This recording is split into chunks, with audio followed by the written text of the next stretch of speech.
what is the most important thing in a murder mystery? It's not the setting, it's not the characters, it's not even the murder.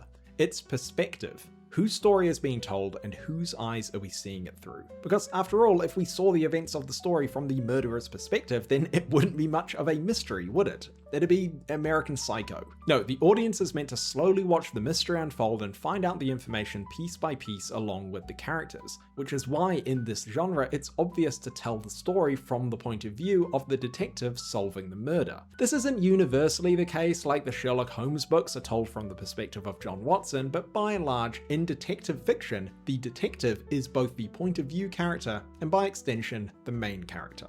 Which is why I find it fascinating that Rian Johnson, the creator of the Knives Out movies and someone who the internet is totally normal about, consistently says things like this. I feel like it's not a series of films about Benoit Blanc. The key to it is that Blanc is never actually the protagonist of these films. One of the secrets for me is that Benoit Blanc is not the main character of these films. Blanc is not the main character of these films.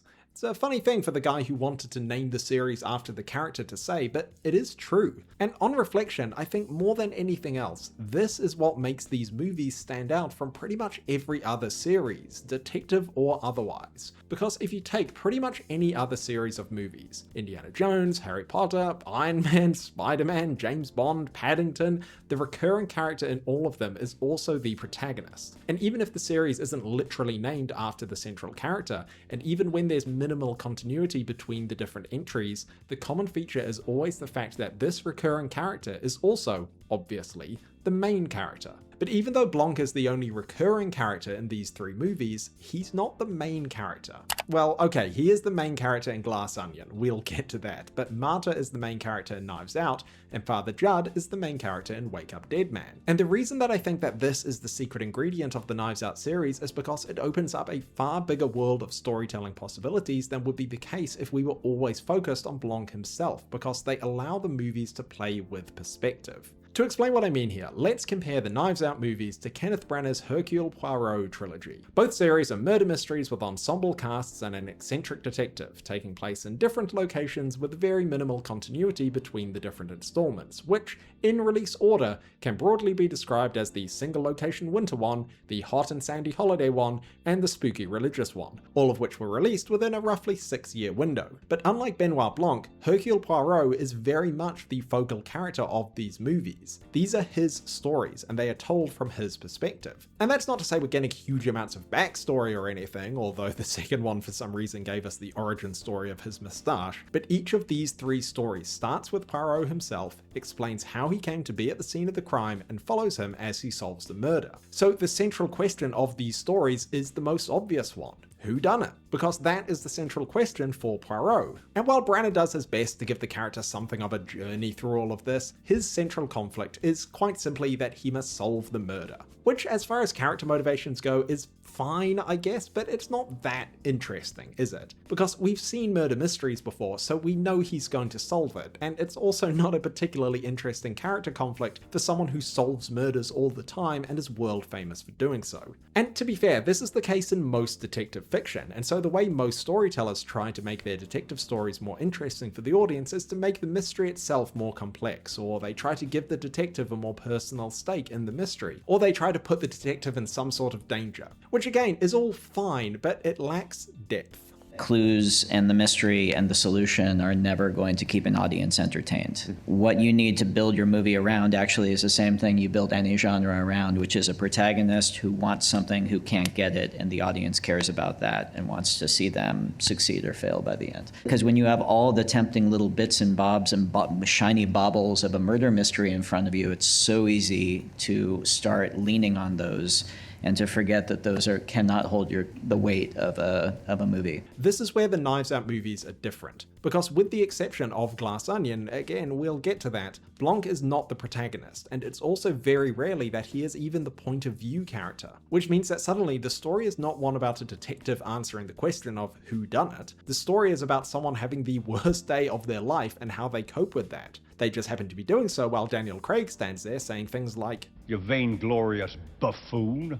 Knives Out begins like a traditional murder mystery, and we're led to believe that the detectives are the main characters, since that's what we expect from the genre. We are hearing these stories as they're being told to Blanc and the detectives. But immediately, Knives Out starts playing with the idea of perspective. As the different characters describe the night of Harlan's party, we see them visualized in different ways in the flashbacks. It's telling us that in this movie, perspective is subjective, and that the way a story unfolds depends on who is telling that story. And then the movie quite literally flips perspectives and becomes Marta's story. It changes from being the story of a detective trying to solve a murder, a story we have seen 1,000 times, to the story of someone who made a mistake that could ruin their life forever, trying desperately to avoid discovery. So simply by changing the perspective and resisting the temptation to make the detective the main character, the central question and conflict of this movie is no longer simply who killed Harlan, it's will Marta be discovered and how will she protect herself and her family from the Thrombies, which I think is a way more interesting story.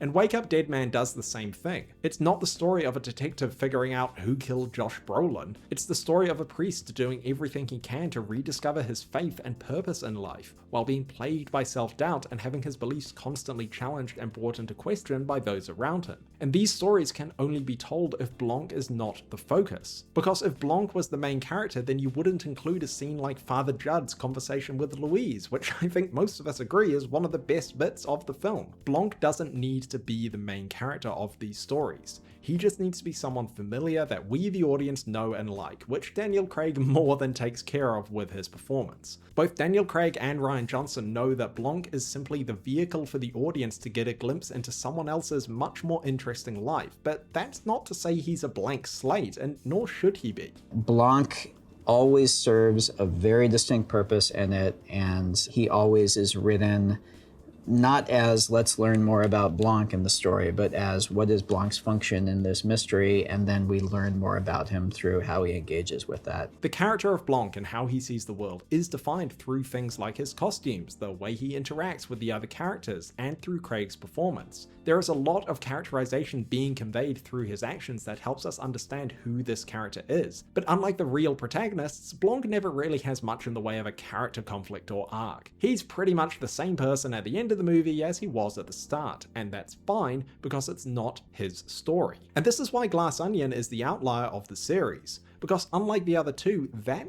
is Blanc's story. I mean, sure, we still get the perspective switch at the halfway point that reveals some new information and context, but Glass Onion, like the Poirot films, shows us Blanc before the mystery begins, it shows us how he got to the crime scene, and the story is told through his eyes pretty much the whole way through. Now, this doesn't stop Glass Onion doing the other things that the Knives Out movies do. It's still a social satire, it's still a subversion of the murder mystery genre, it still plays around with the idea of perspective and subjective storytelling, and it's definitely the funniest movie in the series, but it also has a bit less depth than the other two because it's limited by the fact that it's Blanc's story and he has very little emotional stake in the outcome compared to the other characters. And to be clear, I like Glass Onion. I think it looks great, I think the performances are all spot on, I think it's very funny, and it's also one of the few movies that was made during the pandemic that is explicitly set during it, making it an interesting time capsule of a movie in a way that a lot of filmmakers of the time tried to avoid. But much as I enjoy Glass Onion, I do think it has less rewatch value than the other two movies in the series because it is fundamentally centered around Blanc solving a mystery, not a character trying to get out of an impossible situation. Both Johnson and Craig have said that they want to keep making these movies for as long as there's an audience for them. And I for one hope that we get many more Benoit Blanc mysteries, but if the series is going to have that longevity, then they need to continue using Blanc simply as a familiar, recurring figure that allows Rian Johnson to keep on using these stories as a way to explore different genres, tropes, and filmmaking styles. Because in a cinematic landscape where everyone is trying and mostly failing to build MCU-style interconnected universes, Knives Out is refreshingly old school in the way it has found success by just being an anthology of episodic, standalone movies. It's a series that's telling us we don't need origin stories for everything, just like we don't need everything to be a saga with interconnected chapters that form part of a bigger, overarching story. It's telling us that audiences are happy to just watch a character fully formed, have a one-off adventure, and then saunter off into the next movie. I never can imagine going on like a little side street to learn more about him or doing a flashback or something. It's simple and classic, and I kind of hope that as these mega franchises start creaking and collapsing under the weight of their own continuities, we might actually start to see more filmmakers and studios return to this model of franchise filmmaking. It should be like a series of books on your shelf, and you love each one of them for a different reason. In resisting the urge to make their big movie star the center of the series, the Benoit Blanc mysteries are both classic and something entirely new, and that makes them one of the most interesting film series being made right now, because the anthology format opens up infinite storytelling possibilities without having the pressure of needing to be connected to a wider narrative. So this means that future installments can be set anywhere in the world and can be a springboard for Rian Johnson to give us even more playful takes on any number of genres. Like there could be a western or a noir one, or copy Poirot and take Blanc on some exotic holiday somewhere to make it an adventure movie. Hell, why not do a musical? Or, you know, just give us that mashup with the Muppets that we all want. You're a pack of vultures at the feast. Now, beaks bloody.